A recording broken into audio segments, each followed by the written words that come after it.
Hello guys, it's me again, Vincent, and in today's video, I'm going to talk about my review with my Fujinon 56 f1.2.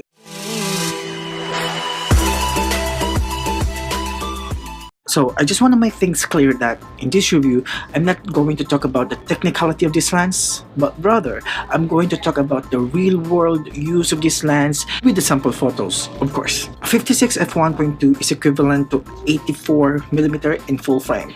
So for me, this is really perfect for portraiture, and it costs about, in the Philippine peso, it costs 50,000, and for me, it's a little bit pricey, but it's actually worth for its usage, for its price, and for everything nice about this lens. So what are those? So let's go to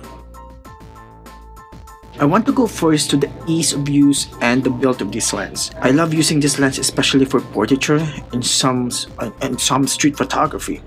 When it comes to build quality, it is one of the biggest and the heaviest prime in Fujinon lineup, just like the 16mm f1.4 that I have. The Fujifilm XF56 f1.2R lens has a traditional aperture lens barrel. It is very easy and fun to use, so I have no complaint about this lens when it comes to its build quality to use and the fun of use of this lens.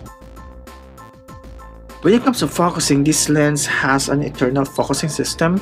For me, the autofocus is fairly quick, but not that quick compared to the 16 f1.4 and the 35 f2. So I know that it's kind of unfair that I keep on comparing this lens to 16 f1.4 and the 35 f2. Yes, they are very fast. They are actually the latest in the lineup.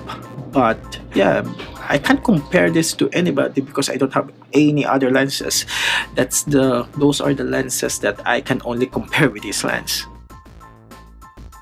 So in Chromatic Aberration, I have done a lot of street photography already in a broad daylight. And unfortunately, yes, there's a lot of chromatic aberration. So when you say chromatic aberration, it's like a purple fringing at the edge of the images that you can see in the picture. Yeah, so in that photo, as you can see, it's not really pleasing to the eyes, right? But for me, it's not really a big deal because you can just post-process it in Lightroom. When it comes to macro shots, this lens is not really that good when it comes to macro shots because it can't focus on the subject very close. It focuses on the distance of about 12 inches or a foot and a half. Well, obviously, this is not a macro lens, right? This is mainly for portraiture lens basically, and if you're going to have some macro shots using this lens, what I do is that I'm going to focus this lens in a distance of around 12 inches or a foot and a half, and then I just crop it, and I'm going to show you now the pictures of the macro shots of this lens.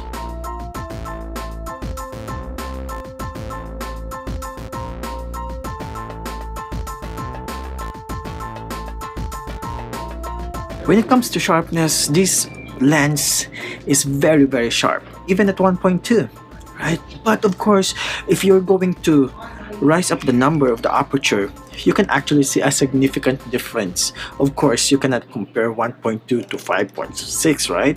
So if you're going to rise up the number, it's going to be very much sharper. So here's the image. It's actually the same image but has different aperture, so you can actually see a lot of difference between ranging from 1.2 to f16. So here we go.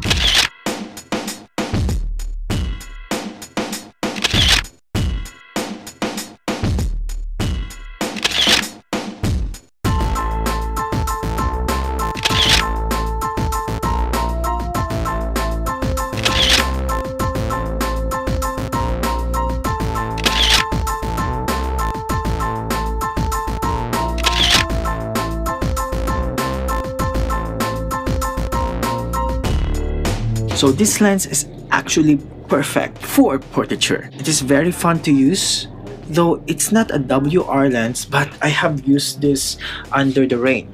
Of course, it's not a tremendous amount of rain, it's just a little bit of drizzling, right? So works really fine after I used it under the rain. For the price, it's a little bit expensive, but you actually get the best quality out of your money with this lens. Right? If you're going to compare this with the Canon or the equivalent portraiture lens with Canon, Nikon, and Sony, like the Sony G Master 85 1.4, the Nikon 85 1.4, and the Canon 85 1.2. I believe that this lens is actually the cheapest on their lineup. And for the size, I can literally bring this anywhere, right? Because of its actually very, very small if you're going to compare it with its equivalent competitor. So if you're going to compare it with its equivalent competitor, this one is much more smaller, so you can bring this anywhere. Of course, because this is an APS-C lens with an APS-C sensor, with this body here, actually I can sacrifice being in a full frame. I brought this lens because I love the portability of the Fujinon, of the Fujifilm system. That's the reason why I choose this one over the full frame. The usability with the portability and the fun of use with this camera. See you again on my next video. So if you like my video, please hit like, and you can consider subscribing to my channel. So please bear with me if you find this video a little bit not that good compared to the reviews or compared to the videos of the other YouTubers, because I just started last month.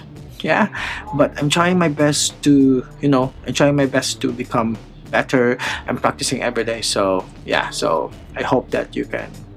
So don't hate me on the comments below. Alright, so that will be all for now, and thank you very much for watching. Bye bye.